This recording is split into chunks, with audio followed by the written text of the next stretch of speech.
आमदार मनीषा कायंदे आपल्या सोबत आहे, त्यांच्याशी आपण या ठिकाणी बातचीत करणार आहोत. ताई, साधारणतः पाहायला गेलं तर सातत्यानं मुंबई असेल, राज्यभरामध्ये असेल, भेसळयुक्त पदार्थांच्या सातत्यानं बातम्या समोर येताना पाहायला मिळत आहे. दूध भेसळयुक्ताबाबतचा मुद्दा तुम्ही परिषदेमध्ये मांडला आणि आता मकोका अंतर्गत त्या संदर्भामध्ये कारवाई सुद्धा होणार आहे. नेमकं काय खुलासा या ठिकाणी?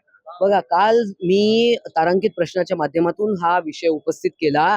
दूध भेसळ ही अत्यंत भेडसावणारी समस्या आहे आणि यामध्ये पूर्ण देशभरही आहे. महाराष्ट्रामध्ये अंधेरीमध्ये जो प्रकार घडला त्यामध्ये आपण पाहतो की केवळ दूध नाही तर दुग्धजन्य पदार्थ, पनीर असेल, आईस्क्रीम असेल, मावा असेल, विविध पदार्थांमध्ये हे भेसळ दिसते.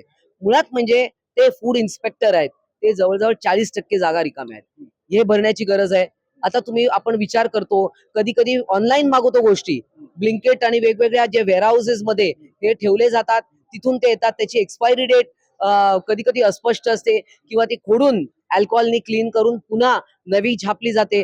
या खूप गोष्टी आहेत आणि दूध भेसळ हे तर अत्यंत भयानक आहे. हे लोकांना विष पाजण्यासारखं आहे. इथिलीन ग्लायकॉल नावाचा अँटी फ्रीज पदार्थ सुद्धा आईस्क्रीम मध्ये टाकला जातो आणि हा तर अक्षरशः तुमच्या किडनीवर परिणाम होतो. तुमचं क्रिएटिनाइन वाढू शकतं, तुमचं ब्लड युरिया वाढू शकतं आणि त्यामुळे ही संघटित गुन्हेगारी आहे. म्हणून मकोका कायदा लावा असं आम्ही आग्रह धरला आणि तो मंत्री महोदयांनी जिरवळांनी मान्य केला. हे प्रकरण परिषदेमध्ये असेल आणि विविध ठिकाणी असेल, सातत्याने समोर येतं, मात्र कारवाई होईल. नाही, पुढच्या अधिवेशनात यामध्ये कायदा येणार आहे, कारण हे सगळे ऑफेन्स जे आहेत ते बेलेबल आहे, ते नॉन बेलेबल केले पाहिजे आणि सदोष मनुष्यवधाचा गुन्हा त्याच्यात दाखल झाला. अशोक खरात प्रकरणी ताई सध्या पाहायला गेलं तर विविध मंत्री असतील, आमदार असतील, त्यांच्यावरती सध्या फोटो समोर येताना पाहायला मिळते. त्यामुळे कुठेतरी या सगळ्यामध्ये कॅप्टन अशोक खरात याला तर अटक झाली, त्यामुळे ज्यांचे फोटो समोर येतात त्यांच्यावरती पहिले कॅप्टन म्हणून आहे. हा कोण कसला कॅप्टन?